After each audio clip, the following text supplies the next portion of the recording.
Hello and welcome to Commerce Made Easier. In today's lecture of accountancy, today we will discuss the cash flow from operating activities.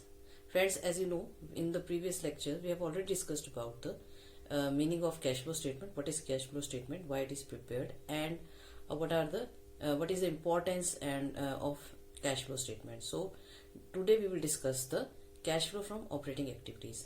तो cash flow from operating जो activities है वो करने से पहले हम थोड़ा सा इसके बारे में जान लेते हैं। जो कैश फ्लो स्टेटमेंट होती है उसमें हम पहले भी जैसे डिस्कस कर चुके हैं कि उसको 3 पार्ट्स में हम जो है अलग अलग जो है कैश का फ्लो देखते हैं, जैसे cash flow from operating activities, cash flow from investing activities and cash flow from financing activities. और सभी का अलग अलग जो है फ्लो हम देखते हैं कि इसमें कैश कहाँ कहाँ यूज हुआ और कहाँ से वो पैसा बिजनेस में आया।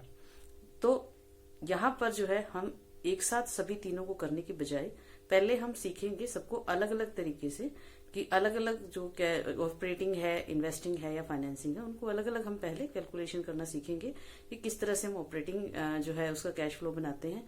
इसी तरह से फाइनेंसिंग का और इन्वेस्टिंग का भी हम अगले वीडियोस में, आने वाले वीडियोस में सीखेंगे। तो आज हम जो है सिर्फ cash flow from operating activity के ऊपर फोकस करेंगे। और जो ऑपरेटिंग एक्टिविटीज है, जो बिजनेस की मेन एक्टिविटीज होती हैं, जिसका बिजनेस हम करते हैं, जो सर्विसेज हम प्रोवाइड करते हैं, तो सिर्फ ऑपरेटिंग एक्टिविटीज जो है उसी को हम यहाँ पर लेंगे। और जो दूसरी इन्वेस्टिंग और फाइनेंसिंग है, फिलहाल हम उसमें वो डिस्कस नहीं कर रहे हैं। तो आज हमारा फोकस सिर्फ और सिर्फ cash flow from operating activities पे होगा। तो जब हम ये तीनों बनाना सीख जाएंगे कि किस तरह से हम कैश फ्लो जो है ऑपरेटिंग का, फाइनेंसिंग का और इन्वेस्टिंग का कैलकुलेट करते हैं, उसके बाद जो है हम आराम से एक जो प्रॉपर पूरा सिस्टमैटिक कैश फ्लो होता है वो हम बना पाएंगे। तो इसके लिए जरूरी है कि पहले हमें जो कैश फ्लो स्टेटमेंट है उसका ऑपरेटिंग एक्टिविटीज का वो कैसे बनाना है ये हम जान सके। ओके, तो सबसे पहले जो है हम इसके फॉर्मेट के ऊपर देखेंगे कि फॉर्मेट कैसा होता है cash flow from operating activities का।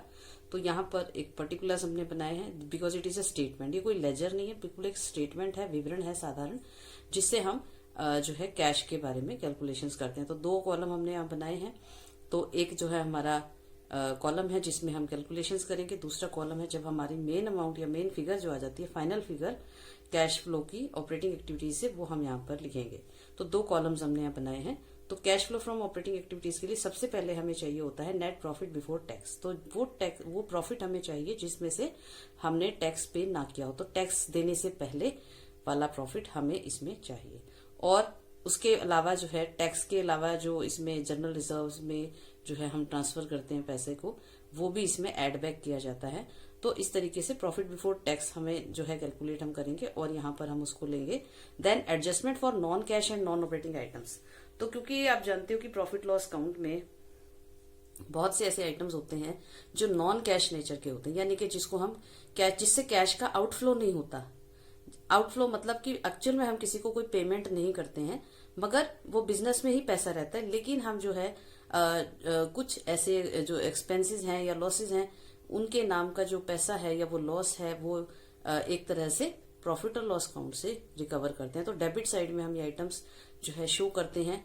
और इसी तरीके से जो नॉन ऑपरेटिंग आइटम्स होती है, नॉन ऑपरेटिंग होता है जो बिजनेस एक्टिविटी से रिलेटेड नहीं होती हैं, उसके अलावा जो नॉन ऑपरेटिंग इनकम्स या नॉन ऑपरेटिंग एक्सपेंसेस हमारे होते हैं। तो नॉन ऑपरेटिंग होता है जो हमने मेन बिजनेस एक्टिविटी करके, यानी जिस चीज का हम बिजनेस करते हैं उससे हमने वो पैसा नहीं कमाया है या वो इनकम हमने उससे नहीं हुई है, उसके अलावा हमारा कोई साइड बिजनेस है, कुछ और पैसा है, किसी और एक्टिविटी से हमारे पास आया है। इसी तरीके से एक्सपेंसेस भी कुछ ऐसे होते हैं जो हम बिजनेस के से रिलेटेड वो एक्सपेंडिचर नहीं होता है, वो अलग एक्सपेंडिचर होता है, लेकिन उससे बिजनेस से जो है वो या प्रॉफिट और लॉस से वो पैसा हमने चार्ज किया होता है।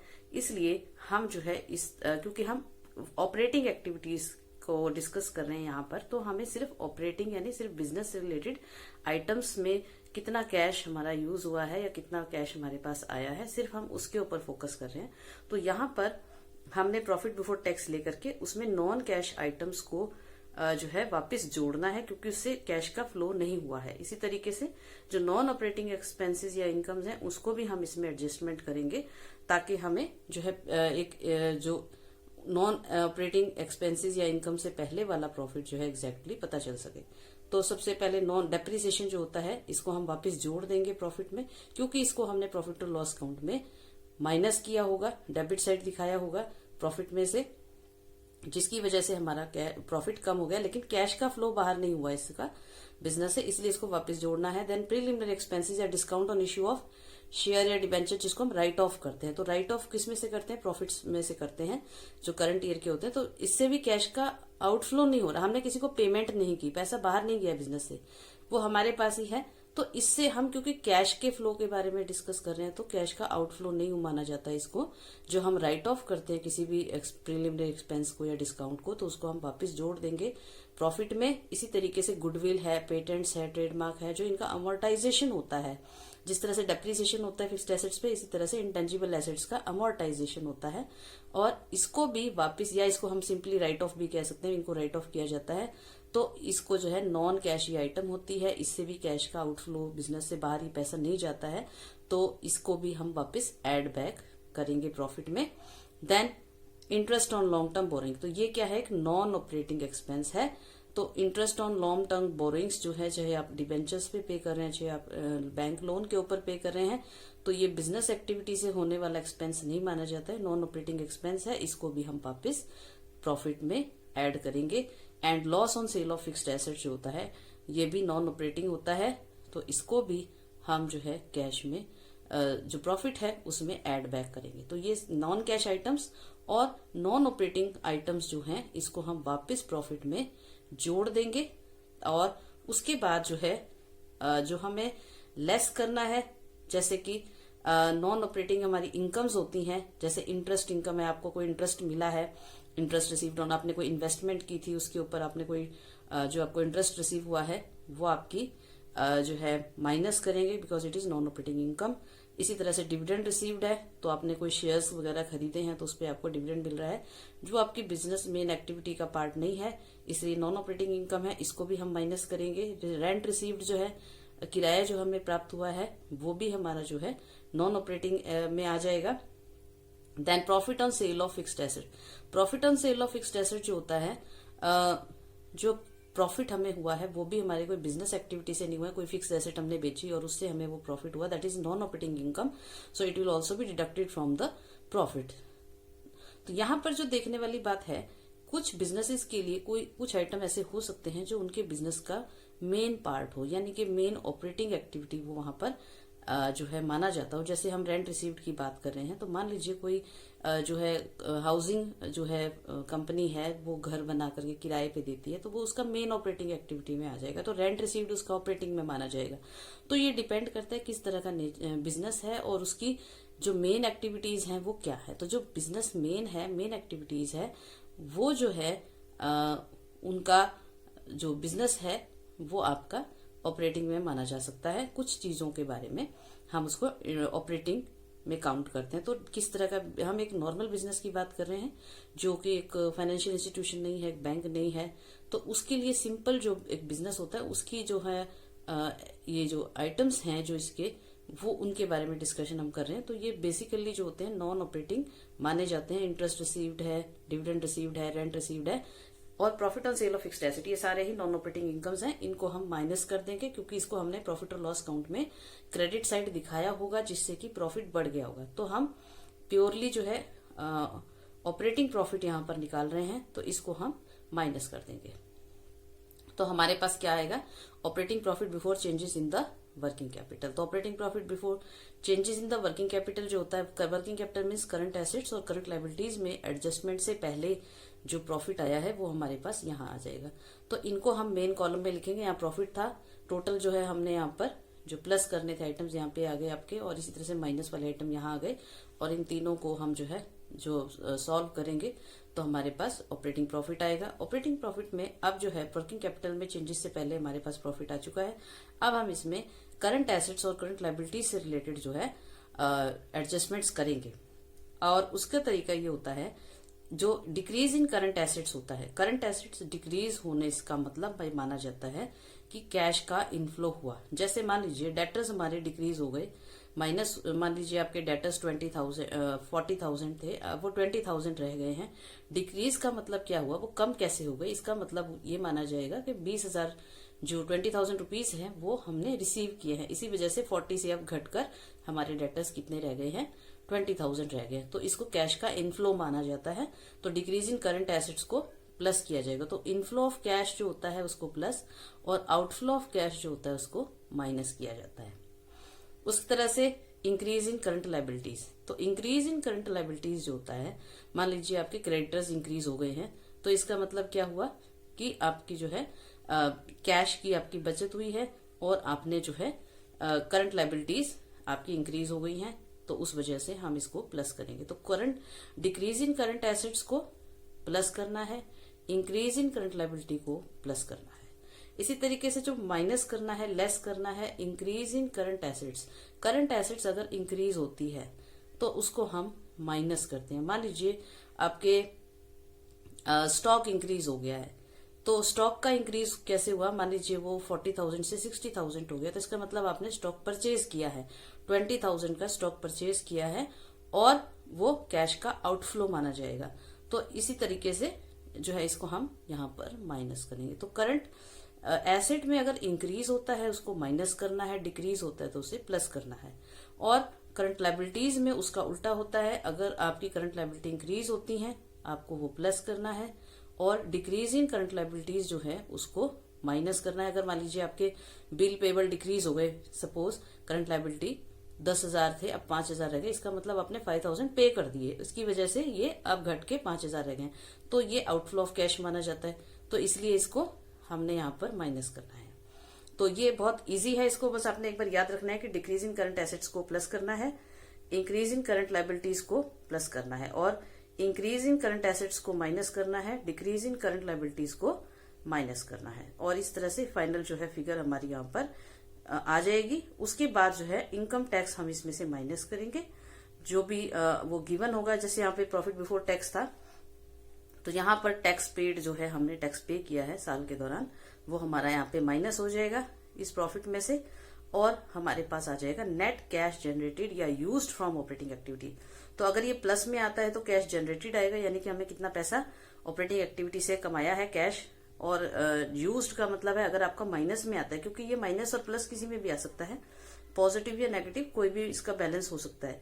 तो cash used from operating in operating activity का मतलब है हमने ज्यादा पैसा जो है, जितना कैश का इनफ्लो था उससे ज्यादा आउटफ्लो हो गया और हमने ज्यादा पैसा जो है यूज कर लिया है ऑपरेटिंग एक्टिविटीज में। और अगर आपका इनफ्लो ज्यादा है आउटफ्लो कम है तो वो कैश जनरेटेड होगा, जो बैलेंस पैसा बच गया, कितना पैसा कैश बिजनेस में ऑपरेटिंग एक्टिविटीज में आया और कितना पैसा ऑपरेटिंग एक्टिविटीज में यूज हो गया, दोनों का जो डिफरेंस होता है वो हम इसमें देखते हैं, वो कैश जनरेटेड हो जाएगा अगर वो इनफ्लो ज्यादा है। तो इस तरीके से प्योरली जो बिजनेस से होने वाले जो कैश का फ्लो है हमने यहाँ पर वो चेक किया। इसमें हमने जो नॉन कैश आइटम्स थे उनको दोबारा जोड़ दिया, क्योंकि इससे कैश का कोई फ्लो नहीं होता है, ना इनफ्लो होता है ना आउटफ्लो होता है। इसी तरीके से जो नॉन ऑपरेटिंग है वो भी हम एक्सपेंसेस या इनकम का एडजस्टमेंट करेंगे, क्योंकि हम ऑपरेटिंग जो है एक्टिविटीज से होने वाला कैश जो है वो देख रहे हैं यहाँ पर।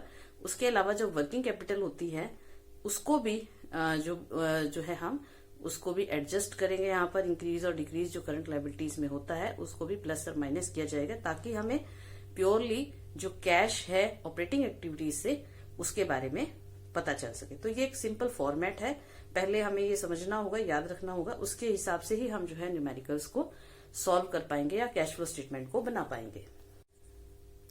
तो कई बार क्वेश्चन में जो है प्रॉफिट बिफोर टैक्स मान लीजिए नहीं दिया होता है, हमें कैलकुलेट करना पड़ता है। तो उसके लिए क्या प्रोसीजर होता है, तो profit for the current year, मान लीजिए आपको नेट प्रॉफिट दिया हुआ है, और नेट प्रॉफिट कौन सा प्रॉफिट होता है जिसमें हमने नॉन ऑपरेटिंग इनकम्स और नॉन ऑपरेटिंग एक्सपेंसेस को एडजस्ट किया हुआ है और उसमें से टैक्स भी पे कर चुके हैं हम लोग। तो वो लास्ट का जो बिल्कुल एंड में प्रोडक्ट बचता है जिसको हम हिंदी में शुद्ध लाभ कहते हैं, वो होता है नेट प्रॉफिट। तो हम पहले वो नेट प्रॉफिट अगर क्वेश्चन में दिया हुआ वो लेंगे, उसके बाद जो है उसमें से जो चीजें हमने माइनस की हैं उसको दोबारा से एड बैक करेंगे। जैसे कि ट्रांसफर टू रिजर्व, तो जनरल रिजर्व में आपने ट्रांसफर किया हो या किसी भी रिजर्व में, तो प्रॉफिट और लॉस से हम इसको ट्रांसफर करते हैं। तो जो इस नेट प्रॉफिट में से पहले जो प्रॉफिट होता है उसमें से ट्रांसफर किया जाता है, इसको जो है हम इसमें प्लस करेंगे। उसके बाद जो है इसमें से अगर हमने नेट प्रॉफिट में से कोई डिविडेंड पे किया है करंट ईयर में प्रपोज डिविडेंड, वो हम जो है ऐड बैक करेंगे, इसमें दोबारा से जोड़ेंगे इसको।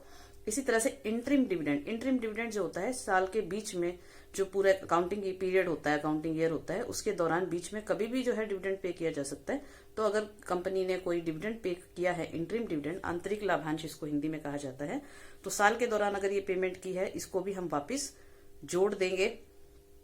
Then provision for tax made during the year, जो प्रोविजन हम बनाते हैं कोई भी, वो हमारा जो है प्रॉफिट में से ही बनता है। इस वजह से जो हमने इसमें ये चीजें हम पहले ही लेस कर चुके हैं इसमें से या दे चुके हैं, तो इसको हम दोबारा से ऐड बैक करेंगे, क्योंकि हमें कौन सा प्रॉफिट चाहिए, बिफोर टैक्स चाहिए। तो ये सारे जो चीजें हम पहले माइनस कर चुके हैं प्रॉफिट में से, अब हम इसको दोबारा से इसमें जोड़ देंगे। उसके बाद जो है आपका रिफंड ऑफ टैक्स जो है, जो हमें टैक्स मिला है, क्योंकि वो इस साल से संबंधित नहीं है, इस वजह से इसको हम माइनस करते हैं, क्योंकि हम सिर्फ करंट ईयर से रिलेटेड आइटम्स को यहाँ पर ले रहे हैं। तो जो भी चीजें हमने ट्रांसफर की थी या इसमें से यूज किया है पैसा, नॉन ऑपरेटिंग इनकम्स जो एक्सपेंसेस है हमारे, वो सारी चीजें हमने इसमें एडजस्ट कर दी हैं। उसके बाद रिफंड ऑफ टैक्स जो है, और उसके बाद नेट प्रॉफिट बिफोर टैक्स हमारे पास आ जाएगा। तो इस तरह से, या जो टैक्स पेड है वो भी हम इसमें वापस जोड़ देते हैं। तो सबसे पहले जो net profit for the current year है, इसमें हम जो टैक्स, हमने मान लीजिए आपको क्वेश्चन में दिया हुआ टैक्स पे करने के बाद वाला प्रॉफिट है, तो उसमें से जो टैक्स है वो इसमें दोबारा जोड़ दिया जाएगा, जो टैक्स आपने पे किया है। इस तरह से हम जो है नेट प्रॉफिट बिफोर टैक्स निकालेंगे। उसके बाद जो वो प्रॉफिट आएगा उसको हम जो है सबसे ऊपर स्टार्टिंग में, जब हम कैश फ्लो स्टेटमेंट जब बनाते हैं, तो उसमें ऑपरेटिंग एक्टिविटी में सबसे पहले ऊपर जो है ये वाला प्रॉफिट लेकर के जाया जाएगा। तो ये डिपेंड करता है कि किस तरह का इंफॉर्मेशन हमारे पास दिया हुआ है। कई बार डायरेक्ट हमारे पास ऑपरेटिंग प्रॉफिट की इंफॉर्मेशन है, तो उसमें हम नॉन ऑपरेटिंग इनकम और एक्सपेंसेस का एडजस्टमेंट नहीं करेंगे, सीधा हम आगे जो करंट एसेट्स और करंट लायबिलिटीज है उनके एडजस्टमेंट से स्टार्ट कर देंगे। सिर्फ डेप्रिसिएशन से रिलेटेड हमें एडजस्टमेंट उसमें करना होगा। उसके अलावा एक इम्पॉर्टेंट इन्फॉर्मेशन ये भी है कि फॉर द फाइनेंशियल एंटरप्राइजेस, जैसे कि बैंक हो गए, फाइनेंशियल इंस्टीट्यूशंस हो गए, म्यूचुअल फंड कंपनीज हो गई, सेल और परचेज ऑफ सिक्योरिटीज जो होती है, सिक्योरिटीज मीन्स जो शेयर डिबेंचर्स, जो भी प्रतिभूतियां इसको हिंदी में कहा जाता है, तो शेयर डिबेंचर बॉन्ड जो भी होते हैं instruments, they will be treated as cash flow from operating activities. तो क्योंकि इनका मेन बिजनेस ही बैंक का कैश में डील करना होता है, और जो ये सिक्योरिटीज होती हैं इनको खरीद बेच करके ही जो है ये लोग पैसा कमाते हैं, तो मेन सोर्स ऑफ इनका इनकम होता है, तो ये ऑपरेटिंग एक्टिविटी में माना जाता है। Only for the banks, financial institution और म्यूचुअल फंड्स। और बाकी दूसरे बिजनेसेस के लिए जो है इसको फाइनेंसिंग एक्टिविटी में हम काउंट करते हैं। इसी तरीके से इंटरेस्ट पेड है, इंटरेस्ट रिसीव्ड है या डिविडेंड रिसीव्ड है, they are also treated as cash flow from operating activities. सिर्फ बैंक्स, फाइनेंशियल इंस्टीट्यूशन और म्यूचुअल फंड्स कंपनीज के लिए जो ब्याज उन्हें मिलता है या ब्याज वो देते हैं, इसी तरह से जो डिविडेंड रिसीव वो करते हैं, ये सारा जो है ऑपरेटिंग एक्टिविटीज का हिस्सा माना जाता है। और जो बाकी नॉर्मल बिजनेसेस होते हैं, जो बैंक नहीं है, फाइनेंशियल इंस्टीट्यूशंस नहीं है, म्यूचुअल फंड कंपनीज नहीं है, उनके लिए जो है ये ऑपरेटिंग एक्टिविटीज नहीं माना जाता है। ऑलराइट, तो जो अब तक हमने फॉर्मेट सीखा है, अब हम उसके हिसाब से जो है एक एग्जांपल की हेल्प से समझते हैं कि एक्चुअल में हम cash flow from operating activities कैसे निकालते हैं। तो calculate cash flow from operating activities from the following information, ये हमारा प्रॉफिट और लॉस अकाउंट दिया हुआ है। तो revenue from operation that is sales जो है हमारी 16,70,000 दी हुई है। एक्सपेंसेस जो है उसका डिटेल हमारे पास है, कॉस्ट ऑफ मटेरियल कंज्यूम्ड यानी कॉस्ट ऑफ गुड्स सोल्ड 13,30,000 है। एम्प्लॉइज बेनिफिट एक्सपेंसेस 90,000 है। डेप्रिसिएशन एंड अमोर्टाइजेशन एक्सपेंसेस जो है ये हमारा 42,000 है। अदर एक्सपेंसेस जो है हमारे 63,000 हैं एंड टोटल एक्सपेंसेस हमारे हो गए हैं 15,25,000। तो जो रेवेन्यू फ्रॉम ऑपरेशन में से हम एक्सपेंसेस माइनस करेंगे तो हमारे पास प्रॉफिट दिया हुआ है, profit before tax 1,45,000 and tax paid जिसमें से हमने टैक्स दिया है 15,000 का, और प्रॉफिट आफ्टर टैक्स जो है हमारा 1,30,000 दिया हुआ है। तो ये हमारा प्रॉफिट और लॉस अकाउंट है ऑफ अ कंपनी। तो अब जो है हमारे को क्या चाहिए इसमें से, जब हम cash flow from operating activity बनाते हैं, we need profit before tax. तो क्योंकि प्रॉफिट और लॉस अकाउंट में ऑलरेडी हमारे पास जो थर्ड आइटम है ये दिया हुआ है प्रॉफिट बिफोर टैक्स, तो हम डायरेक्टली इसमें इसको सीधा ये वाला जो प्रॉफिट है इसको यूज कर सकते हैं, बजाय हम प्रॉफिट आफ्टर टैक्स लें, उसमें फिर टैक्स जोड़ें, क्योंकि हमारे पास क्वेश्चन में ऑलरेडी गिवन है तो हम सीधा 1,45,000 से क्वेश्चन स्टार्ट कर सकते हैं। इस जो प्रॉफिट की फिगर है इसको डायरेक्ट हम यूज कर सकते हैं। तो जैसा कि आपको पता है कि अब जो न्यू फॉर्मेट्स हैं हमारे फाइनेंशियल स्टेटमेंट्स के, तो उसमें बहुत ज्यादा डिटेल जो है उसके प्रॉफिट और लॉस अकाउंट बैलेंस शीट में ही नहीं दी होती है। उसके जो एडिशनल ज्यादा इन्फॉर्मेशन है, डिटेल है, वो हम नोट्स में देते हैं। और जो मेन आइटम्स होती हैं, मेन जो हमारे फिगर्स हैं, वो ही सिर्फ हम जो है बैलेंस शीट में या प्रॉफिट और लॉस अकाउंट में दिखाते हैं। तो जो अभी हमने देखे 2 नोट्स दिए हुए थे, नोट 1 एंड नोट 2, उनका डिटेल जो है नोट्स में दिया हुआ है। तो डेप्रिसिएशन और अमोर्टाइजेशन एक्सपेंसेस में जो है क्या डिटेल है, तो जो डेप्रिसिएशन है वो 32,000 का है, और शेयर इश्यू एक्सपेंसेस जो हमने राइट ऑफ किए हैं ड्यूरिंग द ईयर ये है 10,000 के। तो टोटल 42,000 मिला करके इस तरह से बना हुआ है। और अदर एक्सपेंसेस में क्या दिया हुआ है, ऑफिस एक्सपेंसेस 40,000 के हैं, सेलिंग एंड डिस्ट्रीब्यूशन एक्सपेंस जो सेलिंग एक्सपेंसेस है वो 23,000, टोटल 63,000 के अदर एक्सपेंसेस हैं। तो हमें जो है ये देखना है कि हमारे ऑपरेटिंग जो cash flow from operating activity है उसमें हमें कौन सी इन्फॉर्मेशन इसमें से यूज करनी है। इसमें से जो है हमें कोई इन्फॉर्मेशन की आवश्यकता नहीं है, हमें सिर्फ जो नॉन कैश आइटम है इसमें या नॉन ऑपरेटिंग आइटम में वो ढूंढना है। तो नॉन कैश आइटम हमारे पास है depreciation 32,000 and share issue expenses written of 10,000। ये दोनों ही हमें यूज करने हैं cash flow from operating activity के अंदर। उसके अलावा जो एडिशनल इन्फॉर्मेशन हमारे पास क्वेश्चन में है that is current assets and current liabilities. तो ये हमारे पिछले साल की इन्फॉर्मेशन है, ये इस साल की जो है आइटम्स के अमाउंट है। ट्रेड रिसीवेबल्स जो है हमारे, ट्रेड रिसीवेबल क्या होते हैं, डेटर्स प्लस बिल रिसीवेबल। तो 65,000 पिछले साल थे, 63,000 इस साल हैं। ट्रेड यानी कि ये 2,000 से डिक्रीज हो गए हैं हमारे ट्रेड रिसीवेबल्स। इसी तरह से ये हमारी करंट एसेट्स हैं, और ट्रेड पेबल जो है ये हमारी करंट लायबिलिटी है, यानी क्रेडिटर्स प्लस बिल पेबल। और ये पिछले साल थे 50,000 के, और ये इंक्रीज हुआ है 9,000 से 59,000 रुपीज हो गए। तो 9,000 से इंक्रीज हो गया है ये। इसी तरह से आउटस्टैंडिंग एक्सपेंसेस जो होते हैं हमारी करंट लायबिलिटी है, और ये 2,000 से डिक्रीज हो गए हैं 1,600, यानी कि 400 आपने पे किए होंगे साल के दौरान, तो 2,000 से डिक्रीज होकर ये 1,600 रह गए हैं। इसी तरीके से जो प्रीपेड एक्सपेंसेस हैं ये क्या है, हमारी करंट एसेट्स होती है। प्रीपेड एक्सपेंसेस जो हैं ये हमारे 900 थे, और ये करंट ईयर में 1,200 हो गए हैं, यानी कि 300 और हमने जो है प्रीपेड एक्सपेंसेस हमारे इंक्रीज हुए हैं, इंक्रीज इन करंट एसेट्स। और इन्वेंट्री जो है आपकी 70,000 थी, उससे डिक्रीज हो गई है 58,000, यानी कि आपकी इन्वेंट्री जो है वो यानी स्टॉक जो है आपका सेल हो गया होगा, तो अब जो है 12,000 से ये डिक्रीज हो गया है। अब हमारे पास 58,000 का स्टॉक बचा है।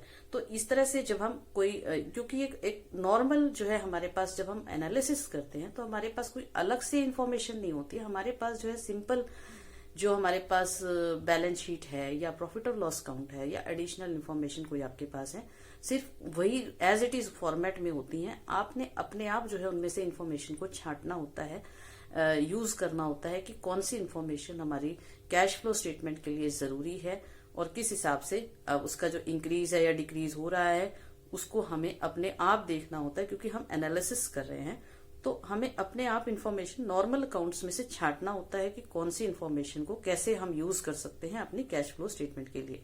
तो जैसे यहाँ पर ये एक्सपेंसेस हैं, ये हमारे किसी यूज के नहीं है, और सिर्फ हमने नॉन कैश आइटम्स यहाँ लिए हैं या नॉन ऑपरेटिंग आइटम्स लिए हैं। इसी तरह से जो हमारी करंट एसेट्स या करंट लायबिलिटी में इंक्रीज या डिक्रीज हो रहा है वो हमने देख लिया है। कोई इंक्रीज हो रहा है तो जैसे हमने फॉर्मेट में डिस्कस किया था किसको ऐड करना है और कब हमें लेस करना है, उसके हिसाब से हम कैश फ्लो स्टेटमेंट जो है cash flow from operating activities यहाँ पर अब निकालेंगे।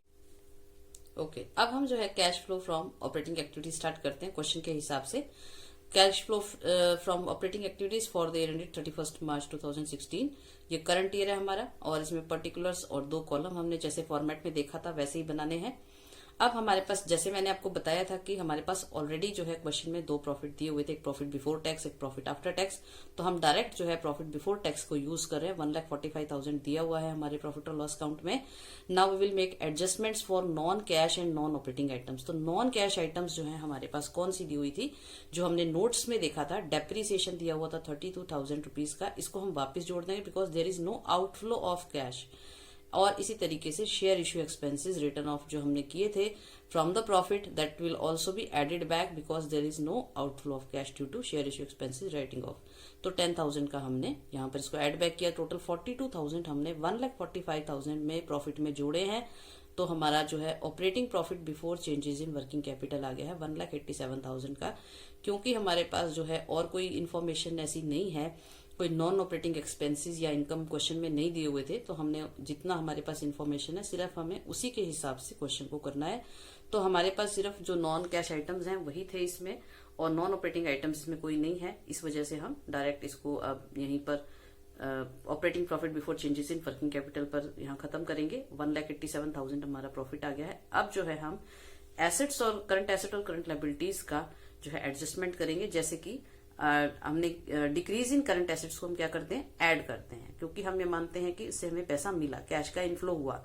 तो ट्रेड रिसीवेबल हमारे जो थे डिक्रीज हुए, तो ये हो गए 2,000 के। तो यानी कि हमारे ट्रेड रिसीवेबल ने हमें 2,000 पैसे दिए हैं, रुपीज दिए हैं। और इसी तरीके से इन्वेंट्री जो है हमारी डिक्रीज हो गई थी 12,000 से, इसका मतलब हमारी इन्वेंट्री सेल हुई है, और 12,000 से हमारा कैश जो है इनफ्लो हुआ है। तो 12,000 और 2,000 टोटल इनफ्लो कितना हुआ है, 14,000 का जो है कैश हमारे पास आया, ये हमने ऐड किया। इसी तरीके से ऐड करेंगे increase in current liabilities. Current liabilities जो है इंक्रीज हुई है, हमारे ट्रेड पेबल इंक्रीज हुए हैं, तो ये क्रेडिटर्स हो सकते हैं, बिल पेबल हो सकते हैं, ये हमारे इंक्रीज हुए हैं, तो इससे हमारे कैश की सेविंग हुई है। तो ये 9,000 का हमें फायदा हुआ है, 9,000 रुपीज यहाँ पर हम इसमें ऐड करेंगे। तो 14,000, 9,000 एंड 1,87,000 टोटल मिलाकर के हो गए आपके 2,10,000 रुपीज। उसके बाद जो है हमें लेस क्या करना है इसमें से, इंक्रीज इन करंट एसेट्स। तो करंट एसेट्स इंक्रीज हमने की है प्रीपेड एक्सपेंसेस, यानी कि आउटफ्लो ऑफ कैश वो हमने 300 रुपए और पे किए हैं। और इसी तरीके से डिक्रीज इन करंट लायबिलिटीज जो है उसको हम लेस करेंगे, यानी आउटस्टैंडिंग एक्सपेंसेस जो है हमारे वो हमने पे किए हैं इस साल 400 रुपीज, और टोटल हो गया आपका 300 और 400, टोटल हमारा जो आउटफ्लो ऑफ कैश है ये हुआ 700 रुपीज का। और cash generated from operating activities हमारा हुआ है 2,09,300 का। तो ये हमारा टैक्स देने से पहले का प्रॉफिट आया है ऑपरेटिंग एक्टिविटीज से। कैश हमने इतना जो है, हम प्रॉफिट शब्द का इस्तेमाल नहीं करेंगे, हम बेसिकली कैश शब्द का इस्तेमाल करेंगे, क्योंकि हम कैश को देख रहे हैं कि हमारे पास 1,45,000 का कैश था। उसके बाद जो है हमारा 42,000 कैश और बच गया, क्योंकि डेप्रिसिएशन और शेयर इश्यू एक्सपेंसेस हमारे पेमेंट, हमने कैश का आउटफ्लो नहीं हुआ। तो हमारे पास कितना कैश था, 1,87,000 का कैश था। उसके बाद 14,000 हमारा जो है ऐड किया हमने, और डिक्रीज इन करंट एसेट्स का और इंक्रीज इन करंट लायबिलिटीज का जो है 9,000 ये हो गया। तो टोटल 2,10,000 हमारे पास कैश था, जिसमें से 700 जो है हमने पे किया है, आउटफ्लो ऑफ कैश है।